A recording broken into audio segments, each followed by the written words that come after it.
Welcome to the Daily Influence, where our mission is to deliver a daily dose of positive influence that can uplift you personally or be shared within your sphere of influence.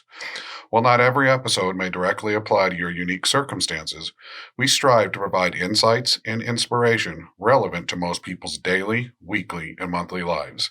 Whether you are tuning in during the morning, noon, or night, the Daily Influence is here for you. Listen, share, and embrace the power of influence in your life. Hello, and welcome to another episode of the Daily Influence. I'm so glad you're here with us today. Thank you for taking time out of your day to join us for a daily dose of positive influence. Our guest today is Natalie Rodriguez of Hopeful Beginnings. I'm so excited to have her share her journey, her positive influence with us. Natalie is an amazing human. Thank you, Natalie, so much for joining us today. Thank you for having me, Greg. I'm so happy to be here with you and your listeners. Thank you. Natalie, do you want to share a little bit about yourself with our listeners? Absolutely. So like you mentioned, I am the executive director here at Hopeful Beginnings. I took over that position in 2021, so time has really flown by. But I am also a proud mom to 3 very busy boys. And we have a new addition to the family named Cookie, who we adopted at Paws a couple weeks ago in the city. And we also have a cat, Oreo. So very big, busy household, busy with work. So really trying to balance it all while still maintaining a positive slant on life.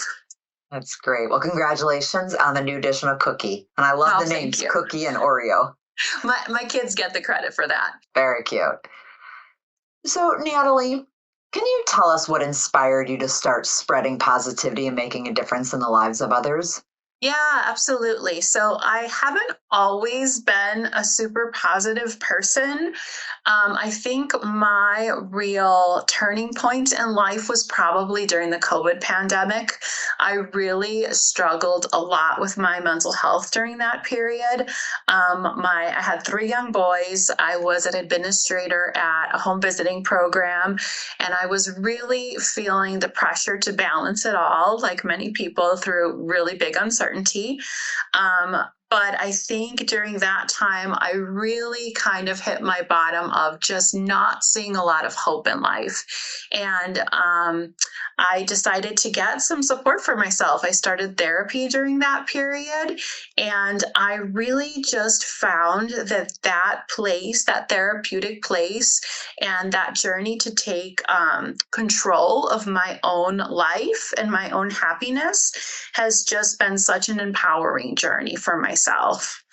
Natalie, that's wonderful. Thank you for opening up and sharing that with us. I'm so proud of you and taking those steps and really putting the hard work into it through therapy to become the positive human that you are today. So kudos to you. Great job. Oh, thank you. Yeah, it was definitely a life changer for me. Definitely a moment to take some of my own professional advice. You know, I've spent the whole career working with moms, working with families and supporting them. But in that moment, realizing I also needed to find that person, that place of support from myself. It's really been a game changer. Great job. That's awesome. I'm so happy for you. Can you tell us about a specific moment or experience where you felt you made a significant positive impact on someone's life? I have a lot of stories, but I've been so privileged in my career just to be alongside of so many people during their vulnerable moments that they've allowed me to kind of hold space for them. But one moment that I always, go back to in my career was very early in my journey as a professional. I was working directly with families, low-income families, new immigrated families. And I was working with this particular family. I had seen their first child for all 3 years. He was in my preschool, probably one of the brightest students I ever taught when I was in that line of work. But after the second baby was born, we noticed that his development was a little bit different. And mom, she probably is one of the most amazing women that I've had the pleasure to meet in my life, because she was just so centered, so strong, so intuitive about what her children knew. that she really allowed me to walk her along the path of pursuing resources for her second son and eventually a medical diagnostic for him. So I was able to go with the family to Lutheran General Hospital while he got his autism diagnosis and just be there to hold that space for them. And I really say I feel so privileged that I was allowed to do that for her as a fellow woman, a fellow mother. And it really, I felt in that moment like that was where I needed to be. Like, just supporting her, like I said, as a fellow woman. Wow. What an amazing story, Natalie. Thank you so much for sharing that. You are such a great human. You provide that to so many people. You shared other stories like that to me, and she's very lucky to have you, to be there for her and her family through that what could be difficult, diagnosis journey. So thank you for being there for her. No, and you say that, and I feel like I was the one who was so blessed that she allowed me to be there for her, because it taught me so much about holding space for others. And as a person who kind of falls back on being the strong individual and feeling like I have to carry everyone, I go back to that moment and I said, she allowed me to help her. And sometimes I need to be reminded it's okay to accept help from others, Yeah, you're absolutely right. So I love that you got out of it just as much as she did, and that you had that realization that it's okay to accept that help from others. Thank you for sharing that. How do you believe acts of kindness, mentorship, or leadership can contribute to creating a more positive and supportive community? Yeah, I really love that question because I really went down the administrative road because I wanted to help mentor future leadership. I really wanted to be that, not just boss, but that leader that helped it lift up others and like empower them to do the work that they need to do. I was so fortunate early in my career to have a mentor who she would send me every professional development opportunity. If there was extra hours, I knew that was going to be in my inbox.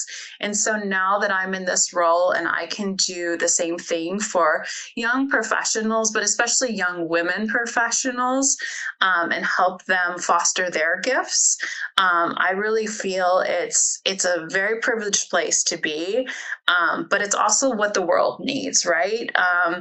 Because we would all be better off if our workplaces felt joyous, right? If we felt like we were coming to work and being fulfilled, whether it be, in an atmosphere like we work in social services or in business or in the trades, as long as people are learning, I feel like that helps them engage and feel fulfilled. I love that you said you wanted to be a leader, not a boss. Yeah. I wish all people in management positions thought that way, because being a leader truly makes a better organization. It's better for all the team members. They get so much more out of it. And it's so great that you had that leader and mentor earlier in your career, and you are passing that on to your team. And I can tell, I know being at your event and meeting many of your team members, I can tell that they really look to you as a mentor, and you really lead. You do a great job leading them. Thank you so much for that compliment, Greg. It's really important to have leaders and not bosses, and it's like I said, it's just so important that people feel empowered of their own journey. And it's hard sometimes. I have staff, here, and they have projects, and do they always do their projects the way I would do them? No. But that's okay. We all have our own gifts. And something I also learned, I've had so many mentors, was that I need to do the work that only I can do, and they need to do their work that only they can do. That's great advice. Really good advice. Thank you for sharing that with us. Can you share any specific strategies or initiatives that you've implemented to promote positivity and making a lasting impact in your personal or professional circles?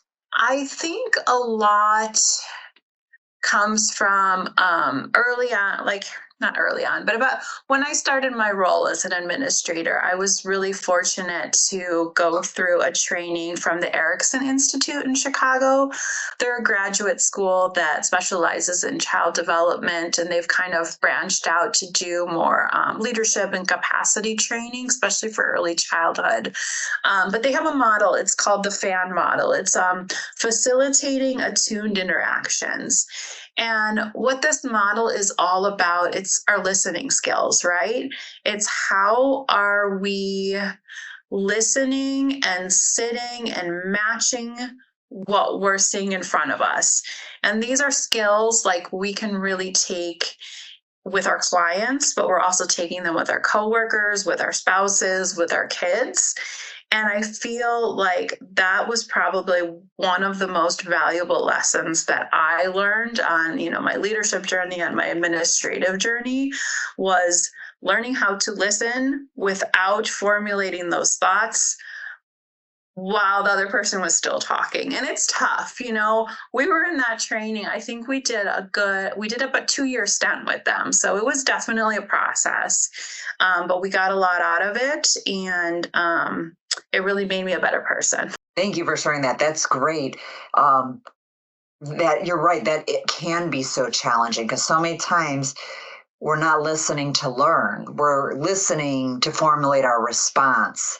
And I have a saying that I try and, remind myself constantly, listen to learn, not perfect, correct, or reject. Wow, that's deep. Yeah. So it's very important that we're listening to learn. So we're really pausing, listening to the information that we're receiving, then thinking about and formulating our response. It's okay to take that pause to do that.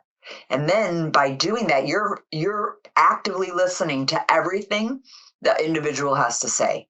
And that's so important. And I think it's a real skill set to learn how to do that. And it's to be able to do that. We go back to the beginning of our conversation and taking care of ourselves and our own trauma responses and being secure in who we are as a person. Because I know when I stop listening, it's because I don't feel safe in that space, whether it's because I feel intimidated or I feel nervous or I'm just not feeling confident, then your brain starts to race, right? And you're just like, I have to figure out, how am I going to answer this question? What am I going to say? I'm going to say the wrong thing.